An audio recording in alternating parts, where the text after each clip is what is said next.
Today, we are here with a sad video. One that I'm not reacting to any video for. You know, there's no video on the side. Oh, right here. There's no video right here. Oh no, the reactor's not reacting. I am here with a video that I wanted to do for about like a week now. And I posted something on my YouTube like community section saying that I'm going to do a video like this, updating y'all on just me and K-pop in general, how I feel, my biases in groups, where I think different groups are going. Just straight up honesty, okay? Because personally, and I've always said this, I don't want to be a reactor where every single video is just reacting to this MV, performance video, MV, guide, MV. I don't want to be that, because at that point I become a reaction machine. You're only there, you're only watching me for the reaction and not for me, myself, and I, okay? So I want to update y'all on what I feel about K-pop, my biases and things like that. I will be totally honest, okay? Just straight up honest. Okay, there's no hate in this video. There is none of that. I'm not a loser dweeb baby boy where I hate on people, okay? Because this is not what I do. But I do want to give my honest opinions, okay? So, first, let me talk about what I feel about K-pop right now. To me personally, I feel like every year people say, oh, K-pop this year is dry, K-pop this year is dead. And then the next year, they're like, man, we should have appreciated the previous year because the previous year was so good. Even though last year you were saying K-pop was dead. You know? So I've seen it happen so many times. And to me personally, I've been here since 2023, right? So I should do like a ranking between the years, 2023, 2024, and 2025. 2023 for me personally was like obviously gonna be the best year because that's when I first got into K-pop. That's when I was like, wow, whoa, what? All these groups I was getting introduced to were just so fire. But if we're talking about the music itself, I think 2023 was still very strong. 2023 was very, very strong. We had groups like New Jeans debuted in 2022, but their impact lasted into 2023, especially when they dropped like Super Shy and things like that. But 2023, they were the New Jeans influence. That's when it started. 2023 is when 5th Gen started. 2023 is when Drive, when I've dropped I Am, and that's when, you know, Golden stole it. Golden copied it. I'm just kidding, but they're very similar songs. You know, ATEEZ dropped my favorite album from them. NCT 127 dropped Ayo. Like, there's just so many things in that year that was just magical for me, for music, like music wise. 2025 hasn't ended yet, so I can't even really give a ranking. But before I talk about 2025, 2024 to me was phenomenal. I'll be honest, phenomenal. Such good music from so many different groups. Honestly, I might put 2024 over 2023 because with 2023, I don't know, I think I was reacting to like a lot of groups, but 2024 is when I really started reacting to a lot of groups and getting introduced to new groups and 3rd gen, 2nd gen groups and all these different groups that were just like blowing me away, you know? And I feel like the music that they were producing was phenomenal. Like aespa went crazy last year before the whole Kiss of Life shenanigans that happened this year. Last year, Kiss of Life was killing it.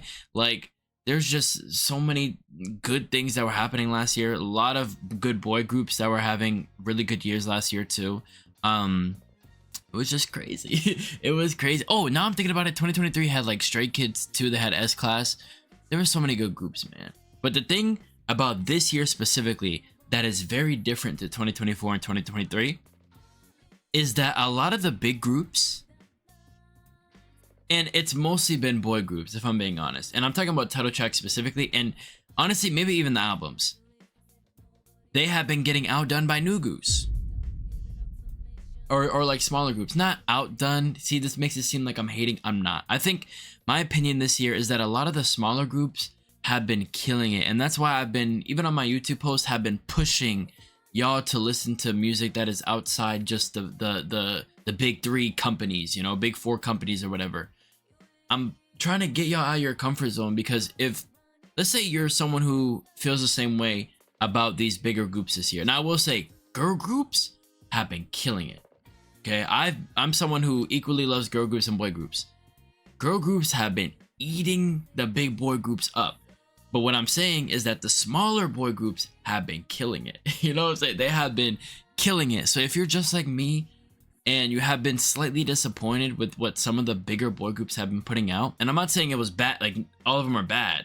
Like all of them have been pretty good, but they don't compare to some of the other stuff that they put out like in the previous years. Step out of your comfort zone. I promise you, there are bangers out there. And you know what? I'm gonna have like a little section where I push some propaganda on some songs, because I'm telling y'all, some of y'all need to step out. If you're getting tired of, like, let's say your old group producing like similar sounding music all the time, step out your comfort zone. Trust me, okay? So that is kind of my opinion on 2025 so far. A lot of the smaller boy groups have been destroying and doing absolutely amazing. The girl groups have been killing it. The top girl groups, the big girl groups, the smaller girl groups, the new girl groups, all have been killing it. I will say, for girl groups specifically, a lot of them have been doing this dreamy-esque New Jeans type sound, and some of them have been putting their own little twist on it, but the New Jeans influence is there, and I don't have a problem with it because it's influence. It's not copying, it's not biting off them, but the influence is there for sure. So even though New Jeans isn't really doing much right now, their influence is still being felt, you know? So that's my opinion on 2025 K-pop. I think K-pop is still in good hands, because even though I personally don't believe the bigger groups have been putting out music that has been like the best thing ever, for boy groups specifically, a lot of people like it, you know? Like, to me, 80s, for example, Golden Hour Part 3, before In Your Fantasy, I thought that album was, I said it, that was probably my least favorite album from 80s. But a lot of people liked it. A lot of people loved it. And then when they dropped In Your Fantasy, dropped the solos, I said, okay, this album is better. I really like this album. And some people are saying that's album of the year. Do I personally think it's album of the year? No, I personally think that they had better albums, and there have been better albums that have come out this year. But a lot of people like the 80s album. A lot of people like the Enhypen album. I thought the Enhypen album was probably one of the weakest out of the ones that I've heard from Enhypen so far, because their discography is just that good. But a lot of people love that album, and the album has been doing really, really well when it comes to charts and sales and things like that. So even though I have my opinion, a lot of people have been loving what these bigger boy groups have been putting out. Yeah, so that is me when it comes to K-pop in 2025. I think it's still in a pretty good place. Not every group is going to put out bangers all the time, so I know there's going to be these points where a comeback happens, and I don't absolutely love it 10 out of 10. Okay, let me update y'all on my biases. This video is already 8 minutes long.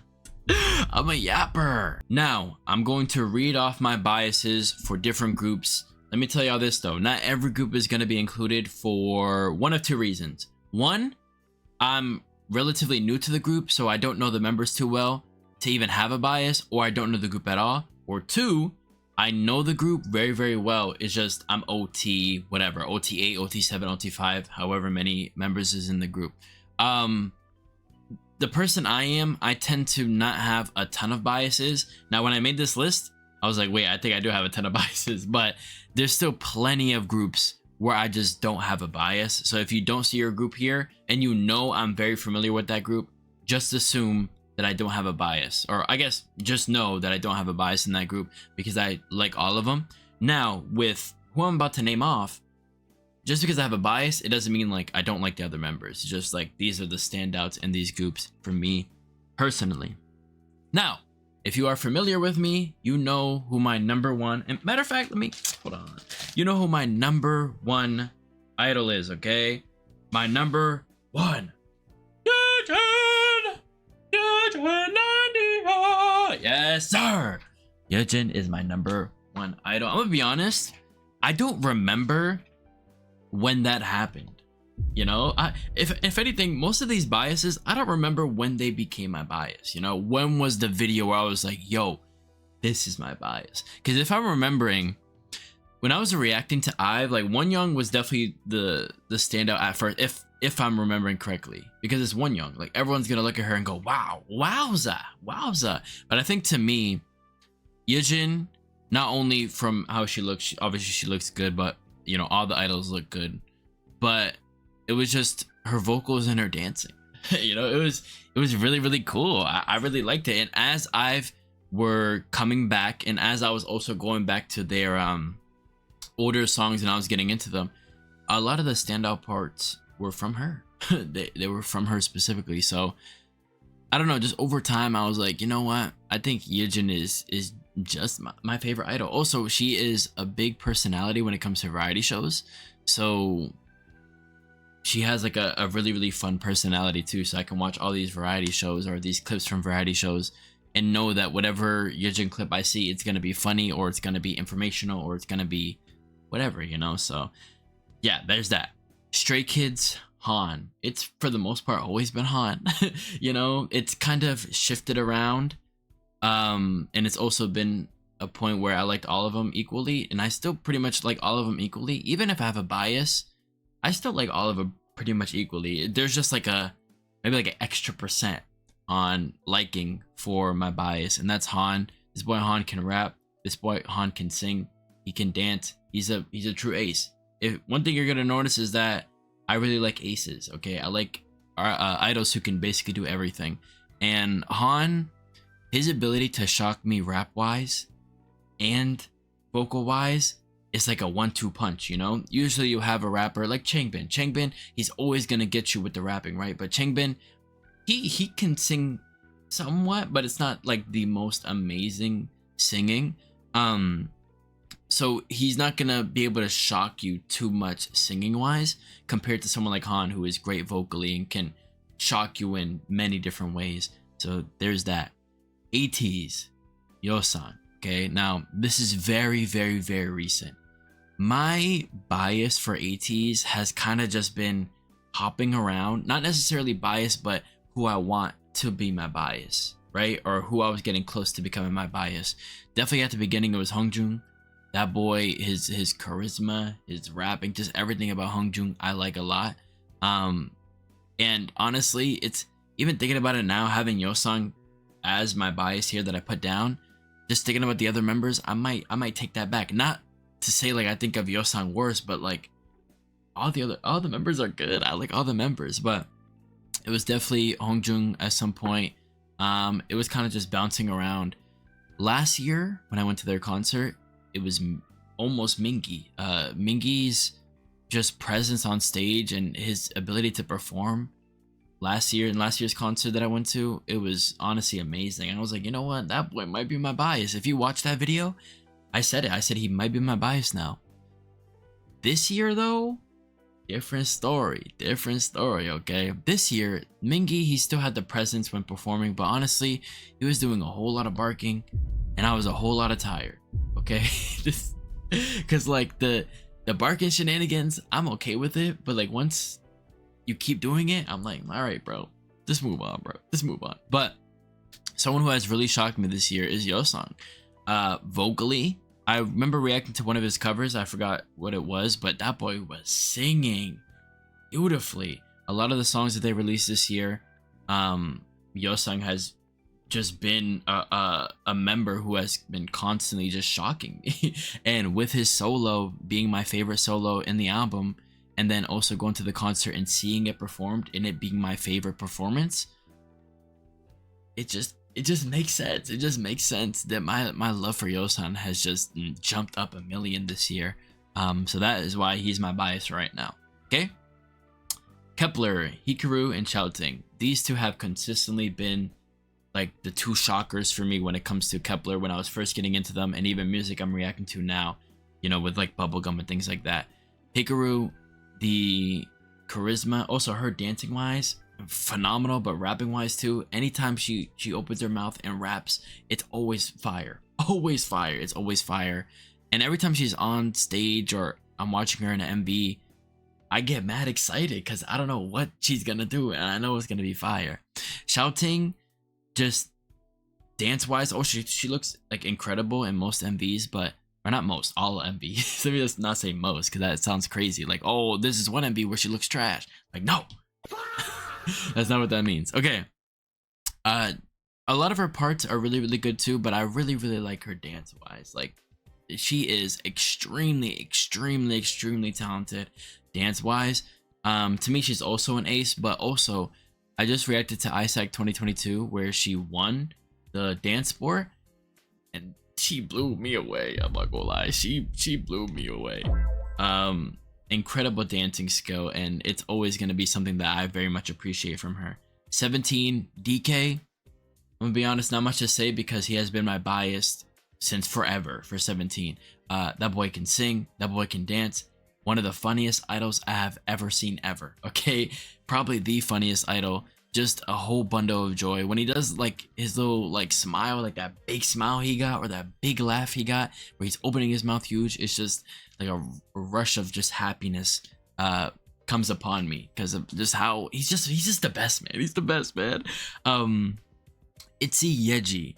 Now I feel like for me with Itzy, at some point it was definitely OT5, but the two standouts have always been Yeji and Ryujin for me. Ryujin, definitely rap wise, there's a lot of songs, especially in some of like their older albums, where some of her flows were crazy, but also I find her to be an idol that's just straight up hilarious, and also just not caring at times, just being herself, which is something that I really admire from her. But also Yeji too, just straight up being an ace. Just being an ace, can sing, can dance, can rap really well too, and overall being really funny too.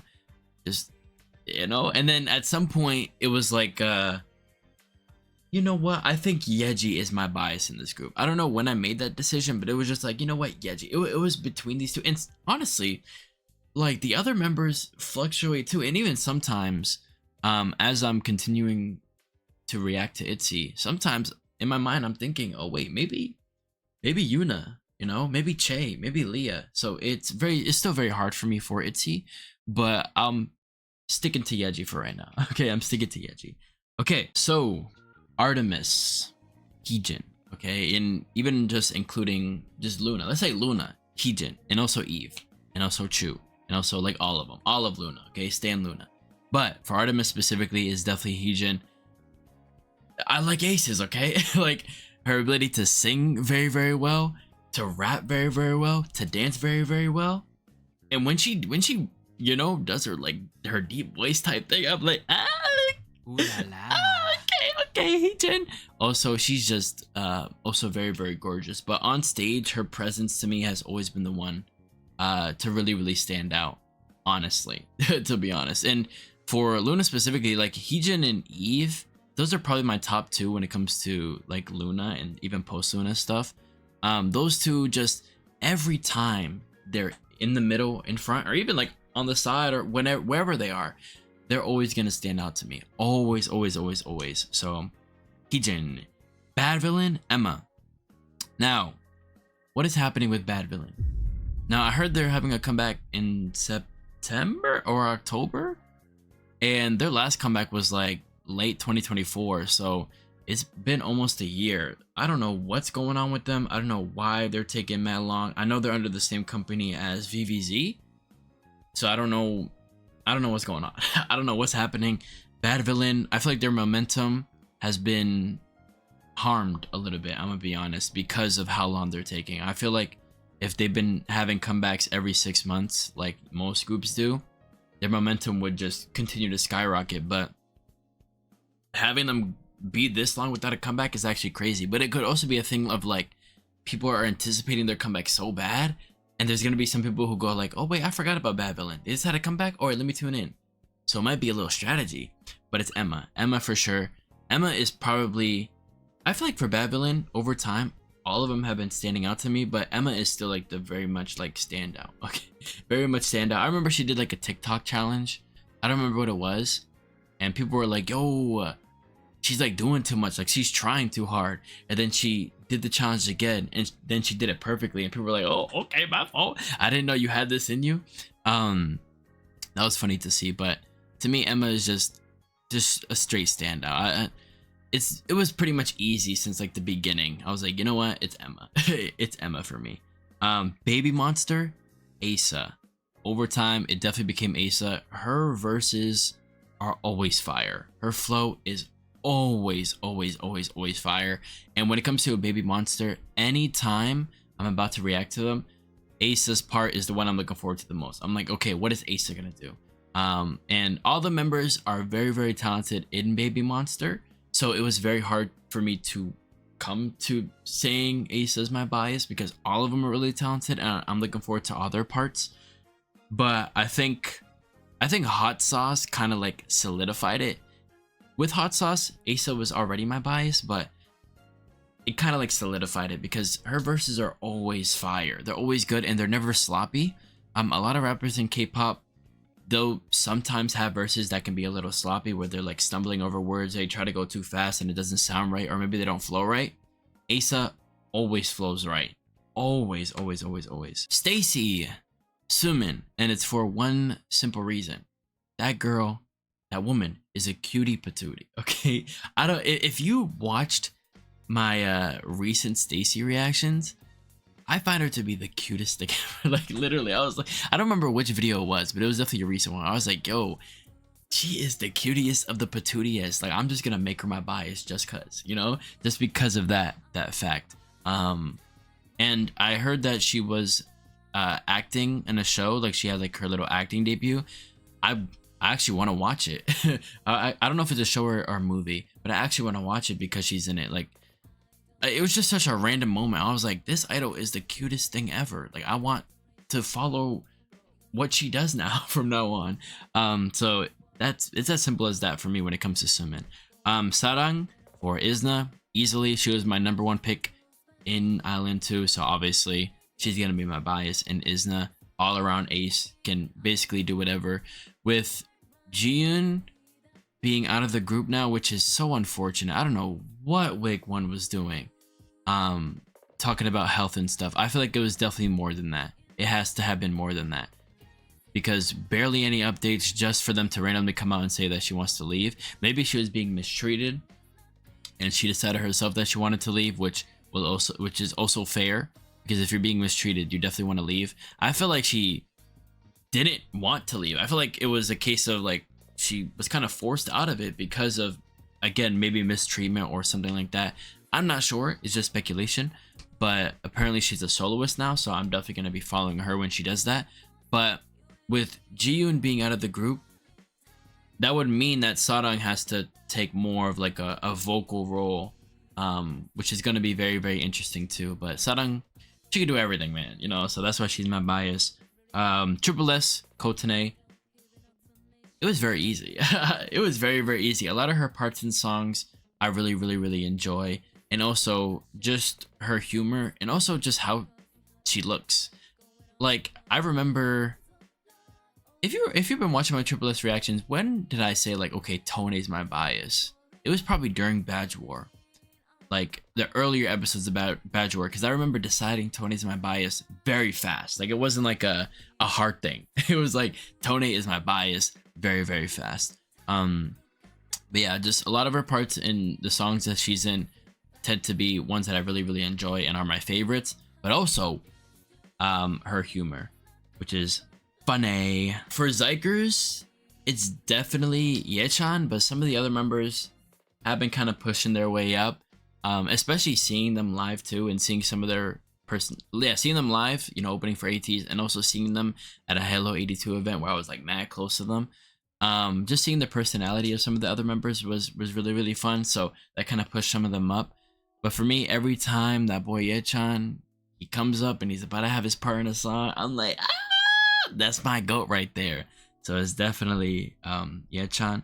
Boy Next Door, Jaehyun, and Riwoo. Jaehyun, to me, is also one of the funniest idols, definitely one of the funniest idols in 5th Gen, but also extremely, extremely talented, especially rap-wise. Every single time that boy comes up, I'm like, ah! Like, I don't know, I like him a lot. Anytime there's an idol where anytime he pops up, I'm like, oh shoot, like, oh shoot. I'm like, yeah.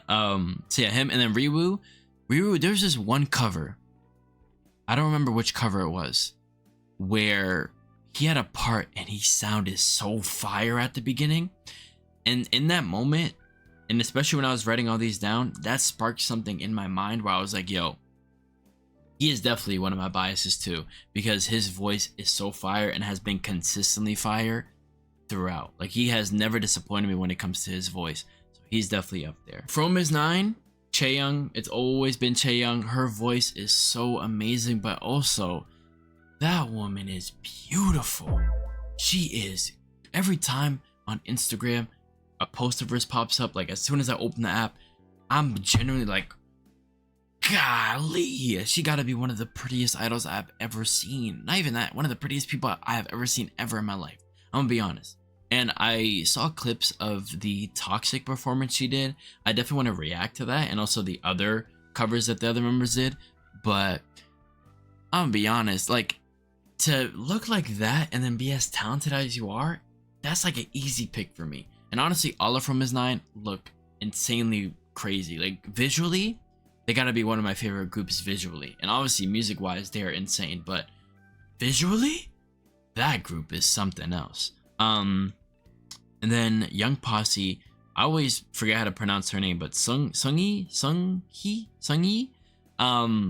one of the coolest idols. One of the coolest idols. Rap wise, she got it. She can rap really, really, really well. Every time she pops up on screen, I know it's about to be fire. But also, she's just mad cool. She's just mad cool. And I know a lot of people don't like Young Posse, and I do personally have my gripes with them, especially with some of their lyrics. And obviously, that's not their fault specifically. But with just some of the stuff they do, it's kind of like iffy at times. And when it comes to the music itself, they do be producing some bangers, and she is definitely my bias when it comes to that. But that is it. Now, if there is like other groups that I said I had a bias in, like in a previous video or something, please let me know, because I tried to remember all the groups. I was scrolling down all the groups I could, and this is what I got. So if I did forget any groups, let me know. You know, there's already a lot of groups here, so you know, I'm trying my best. But that is kind of my biases for all these groups. So with that, the video is probably already mad long, but I kind of want to end it off talking about my channel and where I'm going from here. Okay, because for the past 2 years, what's been like 2.5 years now, I have been reacting to K-pop, and my enjoyment of it has not gone down. Okay, which is interesting, because I feel like for a lot of people, that's kind of what happens as you continue to react, as you continue to do something for 2 years, 3 years, you start to like, your enjoyment starts to die down. That has not happened to me, I'm not gonna lie. My excitement continues because of, and I think what separates me from other reactors is just the amount I react to. I'm reacting to not even just the amount of groups I react to. I react to so many groups to the point where everything just continues to be fresh, you know. And there's a lot of other reactors who react to a lot of groups, so I feel like for them, they also get to kind of like, you know, stay refreshed, because they're constantly reacting to new things that keep them enjoying K-pop. Whereas I feel like there's some reactors, and mainly the reactors who only react to BTS, Blackpink, Stray Kids, and that's it, where they kind of just revolve their content around those 3 groups. And let's throw ATs in there too. Those 4 groups, at some point you're gonna get tired just sticking to those 4 groups. Whereas to me, I'm just everywhere. There's always a new group I can react to that is going to be producing bangers that I can follow. And there have been some people who, and I can understand this feeling, where they see a reactor who reacts to a lot of people and they immediately tune out because they feel like that reactor is only reacting to that many groups because they're being told to, or because they want views. Hey, if you want me to show you my playlist, I can. I'm actually adding these songs. I'm actually listening to these songs from all these different groups. And it's been enjoyable. There's only like 3 groups to me that I'm kind of iffy on and I don't really listen to that much. But when it comes to all the other groups I'm reacting to, for the most part, I'm listening to them. You know, I'm actually enjoying all these groups and getting to know all these groups. Now, it's hard, because to get into all these groups is not an easy task. And for some groups, I have to like kind of like sacrifice time because I can't get into all these groups. But at least music wise, K-pop continues to be fresh for me. I will continue reacting to K-pop for, honestly, listen, I can be here for 20 years. Even if y'all are not tuning in, even if I'm getting like 5 views, I'm still reacting because I enjoy this so much. And honestly, I don't think I would enjoy K-pop as much if I wasn't reacting to it, because reacting to it, seeing y'all's comments, seeing just everyone talk about it's just so fun. It's so fun, and I don't think it's going to end at all. So expect me to be here for years. Even if I get super busy, I get like a full-time job or something, I'm still gonna be reacting to stuff here or there. I will always be doing so. I want to be the K-pop reactor, okay? Because I know there's gonna be people who can't react for like super long. They're gonna quit eventually. I don't think I will. I think I'm just gonna react as much as I can, you know. But yeah, I'm going to continue to react to comebacks. I'm going to probably do a better job at focusing more on groups like I did back in 2023. I did try it in 2024 and 2025 a couple times, but then it's not even necessarily a loss of interest. It's just me. I'm a weirdo. I just be all over the place sometimes. So I'll be focusing on a group and then that focus will just be lost and I'll just focus on something else. So I need to do a better job at kind of just sticking to it. But also, I also just react to whatever I want. And that is the reason why I enjoy it so much, because other than requests where I'm kind of obligated to do it, I just react to whatever I want. I'm spontaneous. I just, you know, I reacted to all of Isaac 2022 randomly. I just randomly decided to do so yesterday. So was it yesterday or 2 days ago? It was yesterday. But yeah, so that is kind of my Sav K-pop update video. I probably should have done a script because I'm not the best talker, but if you made it here to the end, I appreciate you. It lets me know that you are a true, I don't want to call you a fan because I hate calling people fans, a true friend. No, because then that like causes parasocialism. A true person, okay? You are a true person who loves watching my videos, and I love entertaining you. I truly do, and I would never lose that no matter how big I get. Yeah, hopefully you enjoyed, because I did.